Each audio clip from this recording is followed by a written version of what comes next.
ఈరోజు వాక్యం ధ్యానం చేసే ముందుగా చిన్న ప్రార్థన చేసుకుందాం. ప్రేమగల మా పరలోక తండ్రి, నీ గొప్ప నామానికి స్తుతి స్తోత్రాలు చెల్లిస్తున్నాం. పరమ తండ్రి, నీ వాక్య ప్రత్యక్షత మాకు అనుగ్రహించి మమ్మల్ని ఆశీర్వదించి మీ నామాన్ని మహింపరచుకోమని ఈ విషయంలో కృపను ప్రసాదించారని నమ్మి స్తుతిస్తూ యేసుక్రీస్తు నామాన్ని బట్టి అతి వినయంగా వేడుకుంటున్నాను నా ప్రియ పరలోక తండ్రి. ఆమేన్. ప్రభు అయినటువంటి యేసుక్రీస్తు వారి యొక్క పరిశుద్ధ నామములో మీకందరికీ కూడా నా హృదయపూర్వక వందనాలు తెలియజేసుకుంటున్నాను. ప్రభు యొక్క కృపను బట్టి మీరు అందరూ కూడా క్షేమంగా ఆరోగ్యంగా ఉన్నారని ఆ ఘనతని నేను మనసారా స్తుతిస్తున్నాను.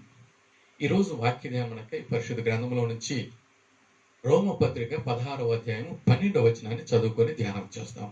రోమపత్రిక 16వ అధ్యాయం 12వ వచనం.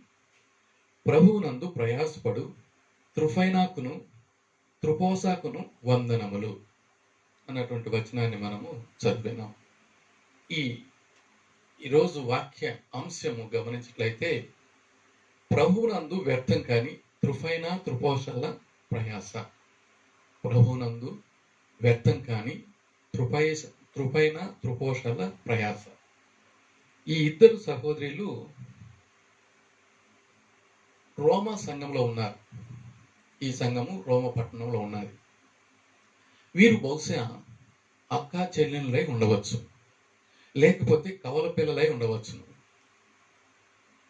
ఇంకా లేకపోతే సంఘంలో చాలా అన్యోన్యంగా ప్రేమ కలిగి ఉంటూ ఉండవచ్చు. వీరు ఈ పేర్లు కలిగిన వారిగా ఉన్నారు. దీనికి అర్థము సుకుమారమైన, సున్నితమైన, సాత్వికమైన, మృదువైన అనే రీతిగా అర్థం వస్తే పేర్లు వీళ్ళు కలిగిన వారిగా ఉన్నారు. ఈ పేరును ఈ బిడ్డలు కలిగిన వారిగా ఉన్నారు. ఈ ఇద్దరు కూడా సంఘంలో ఉన్నారు. ఆ సంఘము రోమా సంఘం. రోమా అనే మాటకు అర్థం బలమైన, బలము. బలము కలిగినటువంటి సంఘంలో వీళ్ళు ఉన్నారు. సంఘానికి శిరస్సు యేసు ప్రభువు. యేసుక్రీస్తు శిరస్సుగా ఉన్నటువంటి సంఘంలో వీళ్ళు అవయాలుగా ఉన్నారు.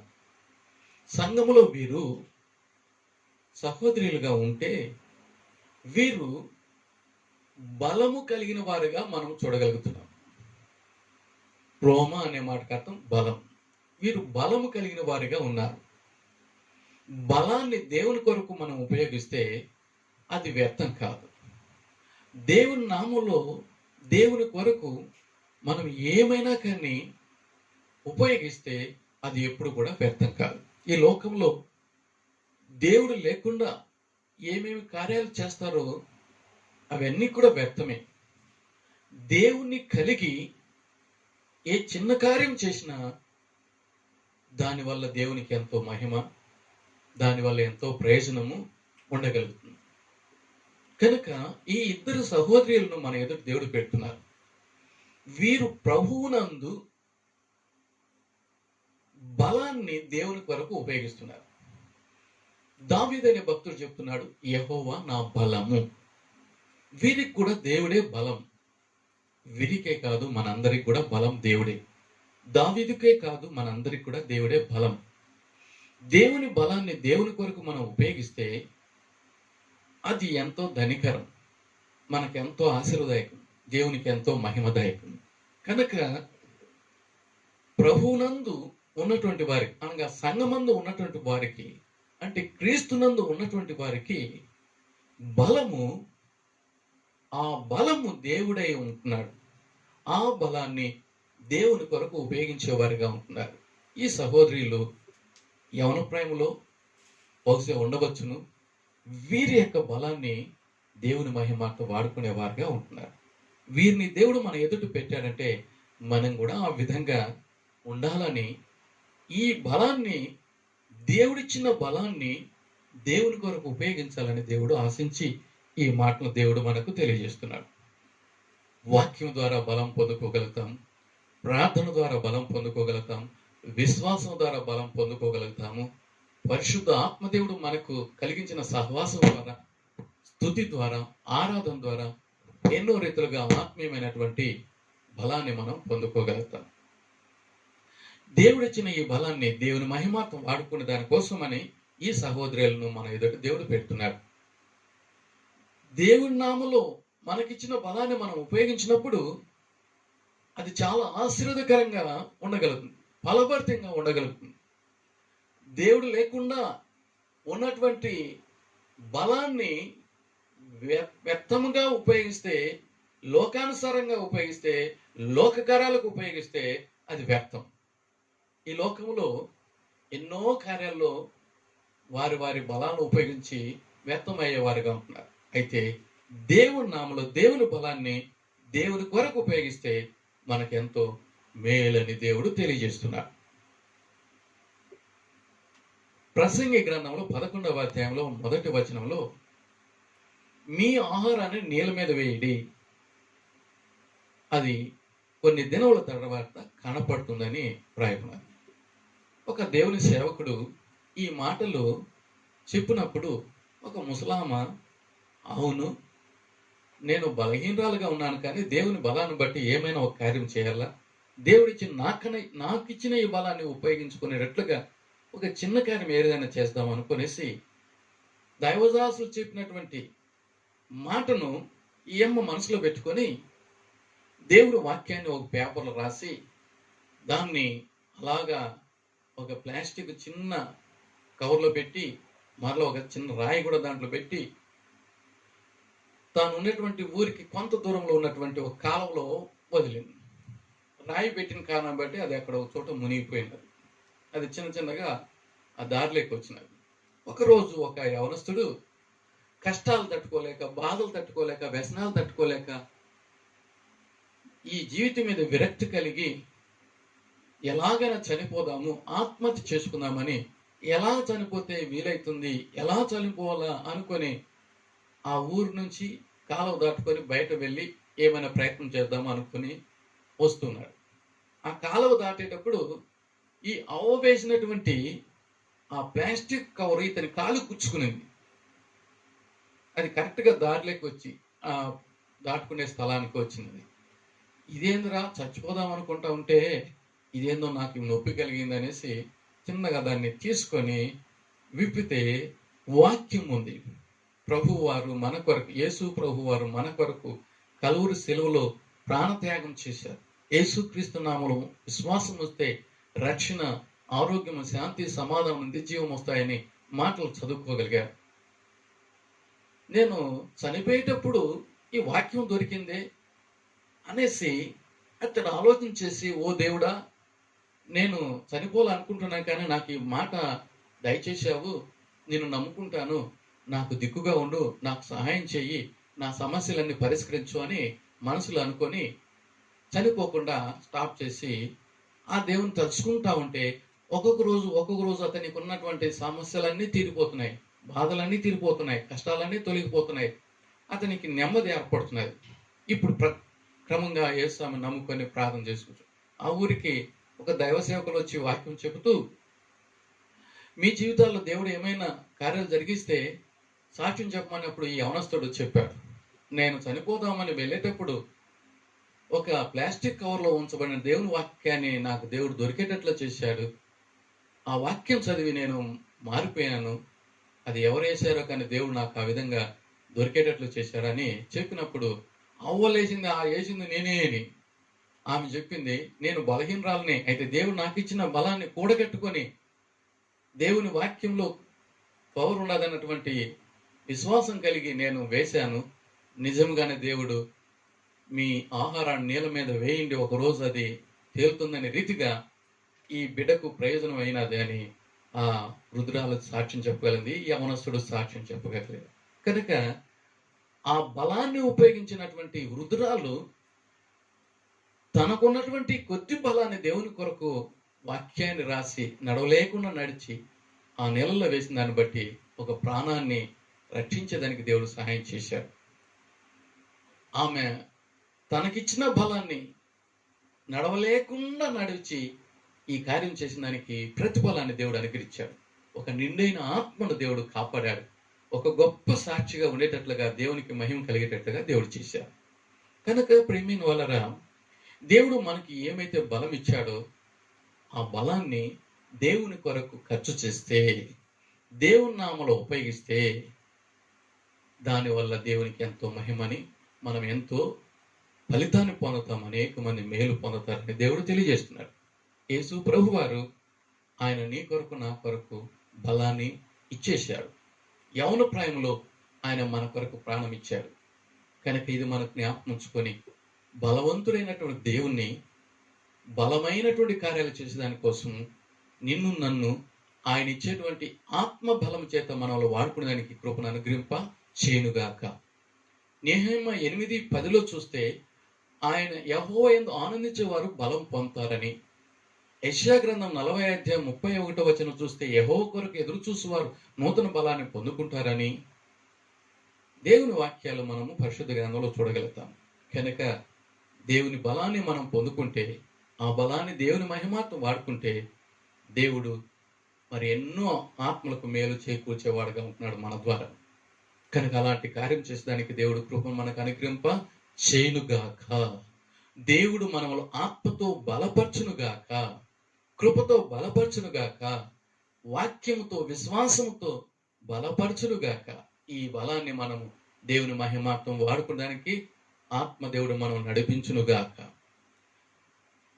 ఈ యొక్క త్రుఫోసా ఈ బిడ్డలు సంఘంలో ఉన్నారు. ఆ సంఘం బలమైనటువంటి సంఘం, అంటే రోమాలో ఉన్నారు, క్రీస్తు సంఘంలో ఉన్నారు. బలవంతుడైనటువంటి యేసుక్రీస్తు యొక్క సంఘంలో ఈ బిడ్డలు బలం కలిగి దేవుని చేతిలో బలమైనటువంటి బాణాల్లాగా ఉపయోగపడిన వారిగా ఉంటున్నారు. అలాంటి కృప మనకు కూడా దేవుడు అనుగ్రహింప చేయునుగాక. రెండవది గమనించినట్లయితే మనం చదివినటువంటి వాక్యములో ప్రభువునందు ప్రయాసపడు త్రుఫైనాకును త్రుపోషాకును వందనములు అని రాయబడినది. ప్రభువునందు ప్రయాసపడ్డారు. ప్రభువునందు ప్రయాసపడిన వారికి దేవుడు ప్రతిఫలం ఇస్తాడు. 127 కీర్తన 1 మనం చూస్తే దేవుడు లేకుండా మనం ఎంత కష్టపడినా ఎంత ప్రయాసపడినా అది వ్యర్థమే అని రాయబడినది. యెహోవా ఇల్లు కట్టించని ఎడల దాని కట్టువాని ప్రయాస వ్యర్థమే, యెహోవా పట్టణము కాపాడని ఎడల దాని కావలి వారు మేలుకుని ఉండుటయ్యా వ్యర్థమే. మరి దేవుడు లేకుండా ఏం కట్టినా, దేవుడు లేకుండా ఏం కాచినా, దేవుడు లేకుండా ఏమి చేసినా అది వ్యర్థమే. మన ప్రయాసలన్నీ వ్యర్థమే. ఈ లోక సహాయము వ్యర్థమే, సౌందర్యం వ్యర్థమే. ఎన్నో ఉన్నాయి. ప్రసంగ గ్రంథంలో చూస్తే అన్ని వ్యర్థమనే ఉన్నారు. అయితే వ్యర్థం కాంతి ఏమిటి అని మనం చూసినట్లయితే కొరింథీయులకు రాసిన మొదటి పత్రిక 15:58 ఈ విధంగా ఉన్నది. ప్రభునందు మీ ప్రయాస వ్యర్థం కాదని ఎరిగి స్థిరులను కదలని వారును ప్రభువు కార్యాభివృద్ధి యందు ఎప్పటికీ ఆసక్తులై ఉండుడే. వ్యర్థం కానటువంటిది ఒకటి ఉన్నది, అది ప్రభువునందు ప్రయాస. ప్రభువునందు ప్రభు కొరకు ప్రభు మహిమాత్వం కష్టపడినప్పుడు, ప్రయాసపడినప్పుడు ఆ ప్రయాసకు మనకు ప్రతిఫలం దేవుడు ఇచ్చేవాడుగా ఉంటుంది. అది వ్యర్థం కాదు అని ఈ బిడ్డలు ఈ బహుశా యవనస్తులుగా ఉండవచ్చు. వీరు బహుగా ప్రయాసపడి ప్రభు యొక్క సేవలో ఎన్నో కష్టాలు, నష్టాలు, బాధలు, నిందలు, అవమానాలు అనుభవించిన వారుగా ఉన్నారు. ఈ ప్రయాసకు దేవుడు ప్రతిఫలం ఇచ్చేవాడుగా ఉన్నాడు. అనగా వ్యర్థము కాదు, అది ప్రతిఫలాన్ని అందించేటువంటిదిగా ఉన్నదని మనం చూస్తున్నాం. ఈ బిడ్డలు ప్రభు మహిమాత్మము ప్రభువునందు ప్రయాసపడ్డారు. ఈ లోకంలో ఎంతో మంది ఎన్నో రీతిలుగా ప్రయాసపడుతున్నారు. ఈ ప్రయాసలన్నీ కూడా వ్యర్థం అని దేవుడు తెలియజేస్తున్నాడు. ప్రసంగి గ్రంథంలో మనం చూసినట్లయితే 2:11 గాలికి ప్రయాసపడుతున్నాడని, 6:7 నోటికి ప్రయాసపడుతున్నాడని, తిమోతికి రాసిన మొదటి పత్రిక 6:4 చూస్తే వ్యర్థ ప్రయాస అని ఈ విధంగా ఉన్నది. నోటికని గాలికని వ్యర్థంగా ప్రయాస అని ఈ విధంగా రాయబడి ఉన్నది. వ్యర్థం కానటువంటి ప్రయాస ప్రభు కొరకు, ప్రభువునందు ప్రభు బిడ్డలుగా ప్రయాసపడాలని ఈ ఇద్దరు సహోదరులు ప్రయాసపడుతున్నారు. ఏ రీతిగా ప్రయాసపడ్డారో కానీ గొప్ప దైవజనుడు పౌలు ఈ యొక్క బైబిల్లో ప్రయాసపడ్డారని రాస్తున్నాడు. మరి వీరి ప్రయాస వ్యర్థం కాలేదు. వీరి ప్రయాసకు దేవుడు ఎన్నో ఆత్మలు ఇచ్చి ఉంటాడు. వీరి ప్రయాసకు దేవుడు ఎంతో మహిమ పొంది ఉంటాడు. వీరి ప్రయాస వల్ల ఎన్నో ఆత్మలు ఆదరణ పొందుకుని ఉంటారు. ఎన్నో ఆత్మలు ఉజ్జీవం పొంది ఉంటారు. ఎన్నో ఆత్మలు దేవుని మహిమార్థము సాక్ష్యార్థము జీవించి ఉంటారు. కనుక వీరి పేర్లు ఇక్కడ లిఖింపబడి ఉన్నారు. మనం కూడా ప్రభువునందు ప్రయాసపడాలని ఈ విషయాన్ని మన ఎదుట దేవుడు పెడుతున్నాడు. ఒకవేళ మన కొరకు, ఈ లోకం కొరకు, దేని కొరకు ప్రయాసపడుతూ ఉండవచ్చు. అయితే ప్రభు నీ కొరకు ప్రయాసపడి శిలువ భారాన్ని భరించి నీ ప్రయాసనంతా కూడా తీసివేసి నీకు విశ్రాంతిని, నెమ్మదిని, శాంతిని, సమాధానం, నిత్య జీవాన్ని అనుగ్రహించాడు కదా. నీవు అనుభవిస్తున్నావు కదా, ఇవి పొందుకున్నావు కదా. కృతజ్ఞతగా ప్రభు కొరకు నువ్వు ఏమైనా ప్రయాస పడుతున్నావా? నీ కొరకు ఇంత శ్రమలు, ఇంత అవమానాలు, నిందలు, బాధలు అన్ని అనుభవించినటువంటి యేసుక్రీస్తు, ఇంత త్యాగం చేసినటువంటి యేసు ప్రభు వారికి నువ్వేం చేశావు అనేది కూడా ప్రశ్న వేసుకోవాలని దేవుడు తెలియజేస్తున్నాడు. ఈ సహోదరులు ప్రయాసపడ్డారు ప్రభువునందు, ప్రభువు కొరకు. మరి నువ్వు నేను కూడా ప్రయాసపడమని దేవుడు చెప్తున్నాడు. గాలికి ప్రయాసపడేవారు ఉన్నారు, నోటికి ప్రయాసపడేవారుగా ఉంటున్నారు, వ్యర్థమైన వాటి కొరకు ప్రయాసపడేవారుగా ఉంటున్నారు. కానీ వ్యర్థం కాని దాని కొరకు ప్రయాసపడమని దేవుడు ఈ మాట ద్వారా మనకు తెలియజేస్తున్నారు. ప్రయాసపడదామా? పడకుంటే ప్రయాసపడేదానికి దేవుడు మనకు కృపను పరిశుద్ధాత్మ ద్వారా దేవుడు అనుగ్రహింప చేయునుగాక. ఒక ఊర్లో స్టీఫన్ అన్నటువంటి ఒక దేవుని బిడ్డ ఉన్నాడు. ఆ పిల్లోనికి మామిడి పండ్లు అంటే చాలా ఇష్టం. ఎంత దూరమైనా కూడా వెళ్ళి తెచ్చుకొని అవి భుజించి చాలా తృప్తి పొందేవాడు. అది చూసినటువంటి వాళ్ళ తాత, అరే నా మనోడు ఈ మామిడి పండ్లు అంటే చాలా ఇష్టపడుతున్నాడు అనేసి కొన్ని చెట్లు ప్రయాసతో నాటాడు. ఎంతో దానికి ఎరు వేసి, నీళ్లు పోసి, దానికి కంచి వేసి ఎంతగానో పెరిగేటట్లుగా, తొందరగా కాపు కాసేటట్లుగా, మంచి ఫలాలు వచ్చేటట్లుగా చేశారు. ఈ ఫలాలను అంటే తాత కష్టపడి ప్రయాసపడి నాటి వాటిని వృద్ధిపరిచి ఫలితాలు వచ్చేటట్టుగా, ఫలాలు వచ్చేటట్లుగా చేసినటువంటి దాన్ని బట్టి ఈ మనవడైనటువంటి స్టీఫెను భుజించి, అబ్బా మా తాత ఎంత మంచిగా ఫలాలు వచ్చేటట్లుగా శ్రమ పడ్డాడు, ప్రయాసపడ్డాడు అని తలుసుకొని తింటున్నాడు. ఎంతో తృప్తి పొందుతున్నాడు. ఒకరోజు ఆలోచన చేశాడు, మా తాత నా కొరకు ఎంతో ప్రయాసపడ్డాడు. ఎండనక, గాలనక, వానక ఎన్నో రీతిలుగా ప్రయాసపడారు. నాకు మంచిగా పళ్ళును ఇచ్చాడు. తృప్తి పొందేటట్లుగా నేను భుజిస్తున్నాను. మా తాతను జ్ఞాపకం చేసుకుంటున్నాను. ఈ విధంగా తాత నా కొరకు ప్రయాసపడి ఈ ఫలాలు ఇచ్చి నేను తృప్తి పొందుతున్నాను, మేలు పొందుతున్నాను, సంతోషిస్తున్నాను. నేను కూడా ఇతరులకు ఈ విధంగా చేస్తే బాగుంటుంది అనేసి ఆలోచన కలిగిన వాడిగా ఉండి, తన ఇంటి చుట్టూ చాలా స్థలం ఉంది. ఎంతగానో ప్రయాసపడ్డాడు. అంత తవ్వి పాదులు చేసి మాడి మొక్కలు నాటాడు. అవి మంచిగా పెరిగి పెద్దయి ఫలాలు వచ్చినాయి. పక్కనుండి ఆయన అడిగాడు, ఏం బాబు, ఏమయ్యా ఈ విధంగా కష్టపడుతున్నావు, ఎంత ప్రయాసపడుతున్నావు అంటే, మా తాత ఎంతో ప్రయాసపడి నాకు మామిడి పళ్ళు వచ్చేటట్లుగా చేశాడు. నేను వాటిని భుజించి తృప్తి పొంది ఎంతగానో ఆనందిస్తున్నాను, ఎంతగానో పరవశిస్తున్నాను, తలుసుకుంటున్నాను మా తాతగారిని. నేను కూడా ఈ విధంగా కష్టపడితే, శ్రమ పడితే, ప్రయాసపడితే వచ్చేటువంటి పళ్ళ వలన ఇతరులు కూడా సంతోషిస్తారు కదా. నేను సంతోషించిన రీతిగా, నేను తృప్తి పొందిన రీతిగా, నేను మా తాత ప్రయాసతైనటువంటి మేలు పొందిన రీతిగా నేను కూడా ప్రయాసపడుతున్నానని, ప్రయాసపడిన దానికి ప్రతిఫలము దేవుడు ఇచ్చినాడని ఆ పళ్ళను మరి అందరికి కూడా ఇవ్వగలిగాడు. అది చూసి పక్కింటి ఆయన కూడా, నేను ఈ విధంగా చేస్తాను, మీ తాత చేశాడు, నువ్వు చేస్తున్నావు, నేను కూడా చేస్తున్నానని పక్కింటి ఆయన కూడా చెప్పగలిగాను. ఎంత సంతోషం కదా. మరి యేసు ప్రభు వారు నీ కొరకు, నా కొరకు ప్రయాసతో సిలువను మోసారు. అన్ని భారాలను ఆయన భరించారు. నీకు నాకు విడుదల కలిగించారు, నెమ్మది ప్రసాదించాడు.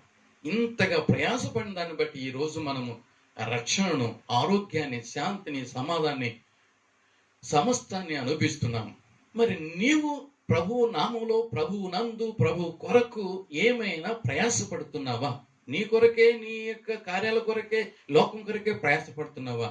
ప్రశ్న వేసుకుంటే, ఒకవేళ ప్రభు కొరకు ప్రయాసపడకపోతే ఈ సహోదరులు ప్రయాసపడే రీతిగా మనం ధ్యానించినటువంటి స్టీఫను వాళ్ళ తాత ప్రయాసపడిన రీతిగా నువ్వు నేను కూడా ప్రయాసపడదాం. దానికి తగిన ప్రతిఫలం దేవుడు ఇచ్చేవాడుగా ఉన్నాడు. మీ ప్రయాస వ్యర్థము కాదు. దేవుని మహిమాత్మము పరిశుద్ధాత్మ దేవుడు మనల్ని దేవుని యందు అనగా ప్రభువునందు ప్రయాసపడి వ్యర్థం కాకుండా ప్రతిఫలాన్ని పొంది దేవుని మహింపరచడానికి దేవుడు కృపను మనకు అనుగ్రహింప చేయునుగాక. మూడవది గమనించినట్లయితే పౌలు వారు ఈ యొక్క సహోదరులకు వందనాలు తెలియజేస్తున్నాడు. ఏమని తెలియజేస్తున్నాడు అని చూసినట్లయితే ఈ విధంగా మనం చదివినాం. దేవునికి మహిమ.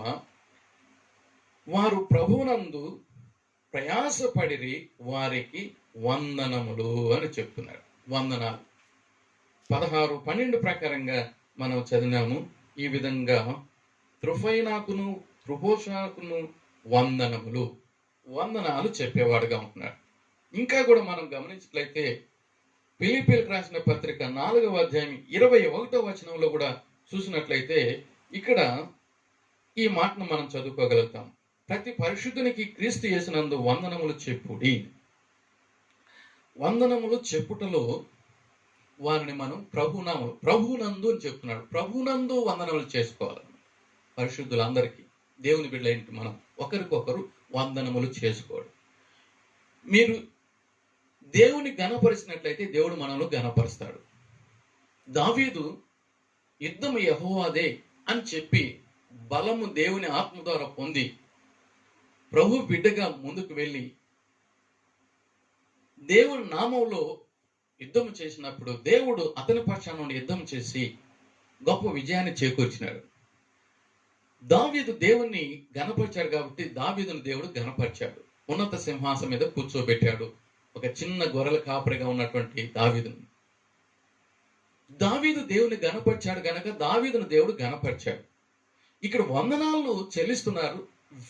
వీరు పొందుతున్నారంటే వీరు అనేక మందికి వందనాలు చెల్లించేవారిగా, అనగా ప్రభునందు ఇతరులు గౌరవించేవారిగా, ప్రభువును మహింపరిచేవారిగా ఉంటున్నారు, ప్రభువును ఘనపరిచేవారిగా ఉంటున్నారు. ఈ రీతిగా మనం సమాధానం కలిగి వందనాలు చెప్పుకున్న ద్వారా దేవుని ఘనపరుస్తాం. పౌలు ఎన్నో స్థలాలు ఈ విధంగా వందనాలు దేవుని బిడ్డలు తెలియజేసేవారిగా ఉంటున్నారు. మనం కూడా తెలియజేసేవారిగా ఉండాలని దేవుడు తెలియజేస్తున్నాడు.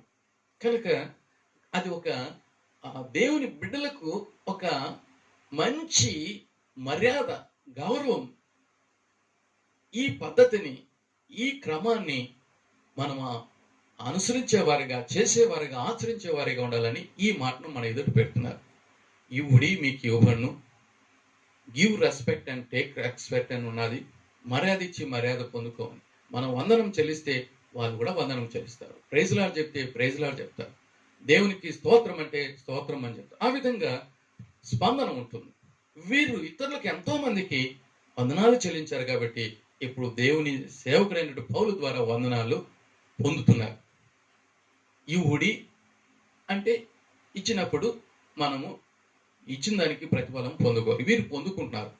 గౌరవం కలిగినటువంటి, మర్యాద కలిగినటువంటి వారికి, ఆ పరిస్థితుల్లో దేవుని మహిమాత్మ జీవించిన వారికి అందరికి కూడా ఇక్కడ ప్రశంసలు వస్తున్నాయి.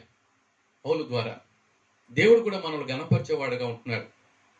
ఈ గౌరవాన్ని మనము కలిగిన వారిగా ఉండాలి, ఈ మర్యాదను మనం కలిగిన వారిగా ఉండాలని దేవుడు ఈ బిడ్డలను మన ఎదుట పెడుతున్నారు. వీరు గౌరవించారు కాబట్టి గౌరవం పొందుతున్నారు. వందనాలు చెల్లించారు కాబట్టి వందనాలను పొందుకుంటున్నారు. దేవుని మహింపరుస్తున్నారు కాబట్టి వీరి ద్వారా దేవునికి మహిమ కలుగుతున్నది. వీరు దేవుని మహింపరిచారు కాబట్టి వందనాలు చెప్పి వీరికి వందనాలు చెప్పుడు ద్వారా ఇప్పుడు దేవుడు మహిమ పొందేవాడుగా ఉంటున్నాడు, ఘనపరచబడుతున్నారు. ఈ కార్యము మనం చేసేవారిగా ఉండాలని దేవుడు తెలియజేస్తున్నాడు. ఒకవేళ ప్రియ సహోదరా, సహోదరి, ఇంతవరకు నువ్వు చెల్లించగన ఉంటున్నావేమో సహోదరులకు, సహోదరులకు, దేవుని బిడ్డలకు, ఈ రోజు దేవుడు చెప్పిన మాట ప్రకారంగా వందనాలు చెల్లించి దేవుణ్ణి మహింపరచడానికి దేవుడు మనందరికీ కూడా కృపను అనుగ్రహింప చేయునుగాక. పిల్లలైనా పెద్దలైనా, బహుశా యవనస్తులు ఉంటారు. ఇప్పుడు పౌలైతే మరి చాలా వయసు అయిన వారు, ఆ పెద్ద ఆయన, గొప్ప దైవజనుడు, ఈ బిడ్డలకు చెప్పేవాడుగా ఉంటున్నాడంటే ఎంత మంచి మర్యాద కలిగిన వాడుగా, గౌరవం ఇచ్చేవాడుగా, దేవుని నామములో ఈ కార్యాలు చేసేవాడుగా ఉంటున్నాడు. మనం కూడా చేసినట్లయితే చాలా మంచిది.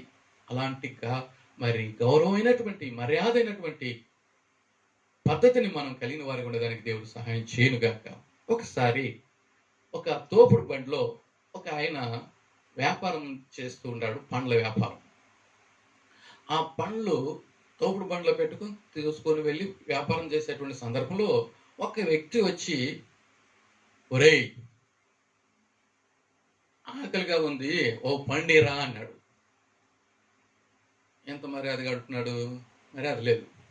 ఆయన ఏం చేసినంటే పండ్లన్నిటిని ఇట్లా అట్లా తీసి ఒక నొక్కుపోయింది, దెబ్బ తినింది ఇచ్చినాడు.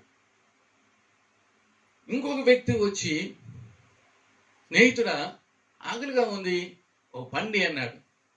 ఆ వ్యక్తికి ఆ స్పందన ఎట్లా వచ్చిందంటే మంచి పండునిచ్చాడు. ఇంకొక సహోదరుడు వచ్చి, అన్న ఆకలిగా ఉంది, ఓ పండి అన్నాడు. ఇతను ఇంకా మంచిగా మాట్లాడాడు కదా, ఇతనికి కొన్ని మంచి పండ్లు ఇచ్చినాడు. ఇంకొక వ్యక్తి వచ్చి, అయ్యా ఆకలిగా ఉంది, ఓ పండిస్తావా అన్నప్పుడు ఈయనకు ఇంకా సంతోషం అయిపోయింది. ఎంత గౌరవంగా ఎంత మర్యాదగా మాట్లాడుతున్నాడని వందనాలు చెల్లించి ఈ విధంగా అడిగినాడు. ఈయన కూడా వందనాలు చెల్లిస్తున్నాడు. ఇప్పుడు పళ్ళు ఎన్ని ఇస్తున్నాడు? బ్యాగ్ కేజీ ఇస్తున్నాడు. ఎంత హ్యాపీ అయినదో ఆయనకు, ఎంత సంతోషించాడు, ఎంత పరవశించాడు ఆ వందనాలు చెప్పిన దానికి. ఒక వ్యక్తి ఒక రీతిగా, ఇంకొక వ్యక్తి ఒక రీతిగా, ఇంకొక వ్యక్తి ఇంకొక రీతిగా, వాళ్ళు మరి మాట్లాడిన రీతిలో, వాళ్ళు అడిగిన రీతిలో చాలా తేడా ఉన్నది. అయ్యా అన్నట్లో చాలా గౌరవం మర్యాద ఉన్నది. వందనములు చేసి అడిగాడు. ఇప్పుడు అతనికి ఒక బ్యాగ్ ఇచ్చేసినాడు. ఎంత హ్యాపీ అయిందో పాపం. ఇద్దరికి కూడా సంతోషమే. కనుక దేవుని బిడ్డలుగా ఈ భూమి మీద జీవించేటువంటి మనం కూడా ఒకరికి ఒకరు వందనాలు చెప్తూ మన గొప్ప తండ్రిని ఘనపరుస్తాం. దేవుని బిడ్డలు ఈ విధంగా మర్యాదగా గౌరవించుకుంటారని, దేవుని మహింపరుస్తారని అందరూ కూడా తెలుసుకునేదానికి, దేవుడు మహిం పొందడానికి దేవుడు కృపను అనుగ్రహించేవాడుగా ఉంటున్నాడు. కనుక ఈ ఇద్దరు సహోదరులు పౌలు ద్వారా వందనాల్లో చెప్పించుకొనుచున్నారు. అంటే వీరు ఇంతకు మునుపు అనేక మందికి వందనాలు చెప్పిన వారుగా ఉంటున్నారు. ఇవుడి మీకు ఇవ్వబడిన రీతిగా వీరు వందనాలు ఇచ్చారు కాబట్టి ఇప్పుడు ప్రతిస్పందనగా వీరు పొందుకునేవారుగా ఉంటున్నారు. దేవుని కొరకు ఏది చేసినా దేవుడు మనకు అన్ని ప్రతిఫలిస్తాడు. యేసు ప్రభు వారి ఈ లోకంలో శరీరం ఉన్నప్పుడు ఎంత గౌరవంగా, ఎంత మర్యాదగా ఆయన పిలిచేవాడు. పాపాతురాలను అమ్మా అని పిలిచాడు. గూని వంగిపోయిన ఆమెను అమ్మా అని పిలిచాడు. తను అప్పగించేటువంటి యూదా ఇస్కరియోతును స్నేహితుడా అని పిలిచాడు. ఆయన నమ్మినట్టు బిడ్డలైనట్టు మనల్ని అందరినీ బిడ్డలారా అని పిలుస్తున్నాడు. ప్రియమైన వారులారా అని పిలుస్తున్నాడు. భయపడి మరి గదిలో ఉన్నటువంటి వారికి పునరుద్ధరణ యేసు ప్రభువు షాలోమ్ అంటున్నాడు, మీకు సమాధానం కలుగుగాక అంటున్నాడు. సువార్తను అందించడానికి కోసం పరిగెత్తున్నటువంటి స్త్రీలతో మీకు శుభం అని చెప్తున్నాడు. గబ్రియల్ దూత దూతతో మరియా అనేటువంటి ఆ సహోదరితో గబ్రియల్ దూత ఏమని చెప్తున్నా అంటే నీకు శుభము అని చెప్తున్నాడు. మంచిగా స్పందించేవారుగా, మాట్లాడేవారుగా ఉంటున్నారు. మరి మంచి స్పందన పొందుకోగలుగుతాం మనం. కనుక ప్రియమైన వాళ్ళ ఈ విధంగా మనం చేసేదానికి దేవుడు తన కృపను అనుగ్రహింపచేయునుగాక. అందుకే ఈ బిడ్డల యొక్క ప్రయాస వ్యర్థం కాదని మనం చూస్తున్నాం. ప్రభునందు వ్యర్థం కాని త్రుఫైన త్రుపోషల ప్రయాస అనేది ఈ రోజు మనం ధ్యానం చేశాం. వీరు బలము కలిగి ఆ బలాన్ని దేవుని కొరకు ఉపయోగించారు. వీరు ప్రయాసపడ్డారు ప్రభు యొక్క మహిమార్థము. వీరు వందనములు పొందిన వారుగా ఉంటున్నారంటే వందనములు చేసేవారుగా ఉంటున్నారని ఈ మాటల ద్వారా మనం తెలుసుకోగలిగినాము. ఈ కార్యాలు ఈ బిడ్డల ద్వారా మరొక్కసారి దేవుడు జ్ఞాపకం ఉంచుతుండగా ఈ కార్యాలు మనం కొనసాగించి పరిశుద్ధాత్మ ద్వారా దేవుని బిడ్డలుగా ముందుకు సాగి లోకానికి క్రీస్తును కనపరిచేదాని కోసం ప్రతిఫలాన్ని మనం పొంది అనేక మందిని ప్రభు తట్టు తిప్పేదానికి కృపను దేవుడు అనుగ్రహింప చేయునుగాక. ఈ యొక్క ఇద్దరు సహోదరులు వారికి కలిగినటువంటి బలాన్ని దేవుని మహిమార్థము, వారి యొక్క శ్రమ, వారి యొక్క ప్రయాస దేవుని మహిమార్థము, వారు చేసేటువంటి ఆ విధేయత, తగ్గింపు, గౌరవము దేవుని మహిమార్థం చేయగలిగారు. దాని తగిన ప్రతిఫలాన్ని దేవుడు దయచేసేవాడుగా, అది వ్యర్థం కాకుండా ప్రయాసనకు తగిన ప్రతిఫలం ఇచ్చేవాడుగా ఉంటున్నాడని మనం చూస్తున్నాం. కాబట్టి దేవుని కొరకు ఏ చిన్న కార్యం చేసినా దానికి తగినటువంటి ప్రతిఫలం మనకు అనుగ్రహించేవాడని మనం తెలుసుకున్నాం. దాన్ని పొందుకున్నానికి దేవుడు కృపను మనకు అనుగ్రహింప చేయనుగాక. ఈ భూమి మీద పొందుకుంటాం. ఈ లోకం వదిలిన తర్వాత కూడా నిత్య రాజ్యంలో ఈ భూమి మీద మనం దేవుని మహిమార్థం చేసే కార్యాలకు తగినటువంటి ప్రతిఫలాన్ని మనం పొందుకోగలుగుతాం. మన ప్రయాస ఎప్పటికి కూడా వ్యర్థం కాదు. అలాంటి కృపను మనం పొందుకునేదానికి దేవుడు సహాయం చేయలేగిన దేవుని వైపు చూసి ప్రార్థన చేసుకుందాం. దేవుడు ఇచ్చిన ఈ మాటను ఆశ్రయించిన గాక. ప్రేమగల మా పరలోక తండ్రి, నీకు వందనాలు. 2 సహోదరులను మా ఎదుట పెడితే వారికి మీరిచ్చిన బలాన్ని మీ కొరకును, వారికి మీరిచ్చినటువంటి కృపను బట్టి మీ యందు ప్రయాసను, వారు నీ కృపను బట్టి పొందుకున్నటువంటి ఆ వందనాన్ని వారు కలిగిన వారిగా ఉన్నారంటే వారు వందనం చేసేవారిగా ఉన్నారు. ఈ విషయాల్లో మేము కూడా చేయుటకు మాకు కూడా కృపను ప్రసాదించమని వేడుకున్నాం తండ్రి. ఈ సమయంలో దేవా, ప్రపంచంలో ఉన్నటువంటి కరోనాను మీరు దూరపరిచిన దానికై స్తుతులు. బ్లాక్ ఫంగస్ ను, తాడువేని, ఇంకా ఉన్నటువంటి వ్యాధులు కానీ వైరస్లు కానీ ఏమి కూడా లేకుండా అవన్నీ దూరపరిచి నీ బిడ్డలను కాపాడమని వేడుకున్నాను తండ్రి. ఎవరెవరికి ఏమేమి కొరతలు ఉన్నాయో నిన్ను ఆశ్రయించే బిడ్డగా మీరు చేసి వారికి కావలసిన మేలు దయచేయని వేడుకున్నాను. మీరు కృపా మహదైశ్వర్యం కలిగిన దేవుడు. ప్రార్థించే బిడ్డలకు మీరు కృప అనుగ్రహించుటకు మీరు ఐశ్వర్యవంతులై ఉన్నారు. మీలో సమస్తం గుప్తమైన తండ్రి. ఎవరెవరికి ఏమి కుదువున్నాయో అన్నీ కూడా మీరు తీర్చి అందరికి కావాల్సిన మేలు మీరు అనుగ్రహింప చేసి నీ మహిమతో వాడుకోమని ప్రార్థన చేస్తున్నాం. ఈ కార్యాలన్నింటిలో నీకు మహిమ, మాకందరికి ఆశీర్వాదం దయచేశారని నమ్మి స్తుతిస్తూ, నీ మహిమతో మమ్మల్ని ఈ భూమి మీద నీవు నిలబెట్టి నీ నామాన్ని ఘనపరుచుకున్నారని నమ్మి స్తుతిస్తూ, మమ్మల్ని నీ బలిష్టమైన హస్తాలకు అప్పచెప్పుకుంటుండగా యేసుక్రీస్తు నామాన్ని బట్టి అతి వినంగా వేడుకున్నాను నా ప్రియ పరలోక తండ్రి. ఆమేన్. ప్రభువైనటువంటి యేసుక్రీస్తు కృపయు, తండ్రి దేవుని ప్రేమయు, పరిశుద్ధాత్మకమైన సహవాసం ఆయన బిడ్డలైతే మనకును సమస్త పరిశుద్ధులకును ఇప్పుడు ఎల్లప్పుడు సదాకాలము తోడై ఉండును గాక. ఆమేన్.